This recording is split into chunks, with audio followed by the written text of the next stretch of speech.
Everyday ബ്ലെസ്സിങ്ങിലേക്ക് സ്വാഗതം. ദൈവത്തിൻ്റെ ഒരു ശബ്ദം, പ്രവചന ശബ്ദമായി ഓരോ ദിവസവും നിങ്ങളുടെ മുന്നിൽ വരുന്നതിനായി ദൈവത്തെ സ്തോത്രം ചെയ്യുന്നു. ഇത് ഏറ്റെടുക്കുന്ന ഓരോ ആമേൻ ജനങ്ങൾക്കും കുടുംബങ്ങൾക്കും എല്ലാം അനുഗ്രഹമായിരിക്കും. ഇന്ന് പരിശുദ്ധ ആത്മാവ് എൻ്റെ അകത്തിട്ടത് ആമേൻ സ്തോത്രം ഒരു ദർശനമായി എന്നെ കാണിച്ചു തന്നത് ആമേൻ ഒരു ഇമ്മീഡിയറ്റ് ആക്സിലറേഷൻ, ഒരു കുതിപ്പ്, അടുത്ത റിലത്തിലേക്ക്, അടുത്ത ലെവലിലേക്ക് ഒരു ആക്സിലറേഷൻ. 1 ശമൂവേൽ 17:35 വചനം ഇങ്ങനെ പറയുന്നു: ഞാൻ പിന്തുടർന്ന് അതിനെ അടിച്ച് അതിൻ്റെ വായിൽ നിന്ന് ആട്ടിൻകുട്ടിയെ വിടുവിച്ച് അത് എനിക്കെതിരെ വന്നപ്പോൾ ഞാൻ അതിനെ താടിക്ക് പിടിച്ച് അടിച്ചു കൊന്നു. ദാവീദ് കാട്ടിലായിരുന്നപ്പോൾ സിംഹത്തെയും കരടിയെയും എതിർത്ത്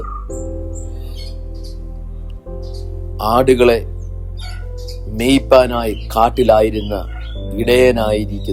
ആട്ടിടയനായിരിക്കുന്ന ദാവീദിനെ കാട്ടിൽ നിന്ന് രാജസ്ഥാനത്ത് എത്തിച്ച ആ journey from the forest to the palace ഒരു ഭയങ്കര ഒരു ആക്സിലറേഷൻ ആയിരുന്നു. പക്ഷെ ആ ജേർണിക്ക് ഇടയിലുള്ള കാര്യങ്ങൾ ദൈവം കൊടുത്തിരിക്കുന്ന, നമ്മൾ ചെയ്യേണ്ട, ദൈവം നമ്മളെ കൊണ്ട് ചെയ്യിപ്പിക്കുന്ന ചില കാര്യങ്ങളുണ്ട്. ഡിവൈൻ ആക്സിലറേഷൻ എന്ന് പറഞ്ഞാൽ ഇത്രയും കാലം സ്ലോ ആയിട്ട് പോയ, ഡിലേ ആയിട്ട് കിടക്കുന്ന കാര്യങ്ങളെല്ലാം ഇമ്മീഡിയറ്റ് ഒരു ആക്സിലറേഷൻ ആയിരിക്കും സംഭവിക്കുക. ഹല്ലേലൂയ. ദാവീദിനെ കാട്ടിൽ നിന്ന് രാജസ്ഥാനത്ത് എത്തിച്ച് അഭിഷേകം കാര്യം തീരുമാനിക്കും. ഹല്ലേലൂയ. എത്രയും പെട്ടെന്ന് ഇന്ന് കേട്ടോണ്ടിരിക്കുന്ന ജനത്തിന്റെ ആമീൻ സഭാ നേതാക്കന്മാർ, ആമീൻ ചില സഭകൾ ഇമ്മീഡിയറ്റ് ആക്സിലറേഷൻ ആയിരിക്കും. ഇന്ന് പരിശുദ്ധാത്മാവ് ഇന്നെന്നെ കേട്ടോണ്ടിരിക്കുന്ന, ഇന്നെന്നെ ശ്രവിച്ചുകൊണ്ടിരിക്കുന്ന ഓരോരുത്തരോടും, ഓരോ സഭകളോടും ഇന്ന് പരിശുദ്ധാത്മാവ് വ്യക്തമായി സംസാരിക്കുക. ദൈവം ദാവീദിനെ കാട്ടിൽ നിന്ന് മാറ്റി പാലസിലേക്ക്, അതായത് രാജസ്ഥാനത്ത് എത്തിച്ച അതേ ഒരു അനുഭവം, അതേ ഒരു ആക്സിലറേഷൻ ദൈവം നിങ്ങളുടെ ജീവിതത്തിലും ചെയ്തെടുക്കാൻ പോവാ.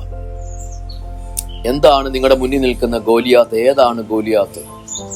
ആ ഗോലിയാത്തിനെ സെക്കൻഡുകൾക്കുള്ളിൽ കണ്ണടച്ചു തുറക്കുന്നതിന് മുമ്പേ നിങ്ങളെ കൊണ്ട് തന്നെ ആ ഗോലിയാത്തിനെ തകർത്ത് കളയുന്ന ആമീൻ ദൈവിക ബലം, കോട്ടകളെ തകർക്കാൻ തക്കവണ്ണമുള്ള ദൈവിക ബലം നിങ്ങളുടെ മേൽ ദൈവം ഇന്ന് പകൽക്കാലം പകരുക. God will do a miracle, an acceleration in your life, in your ministry, in your finance. നിങ്ങളുടെ സാമ്പത്തികത്തിനകത്ത്, നിങ്ങളുടെ ശുശ്രൂഷയ്ക്കകത്ത്, നിങ്ങളുടെ ജീവിതത്തിൽ പെട്ടെന്ന് ഒരു സ്ഥാനക്കയറ്റം, ഒരു അനുഗ്രഹം നിങ്ങളുടെ മേൽ വരട്ടെ. ഈ വചനങ്ങളാൽ ദൈവം എല്ലാവരെയും അനുഗ്രഹിക്കട്ടെ. God bless you. Have a nice day.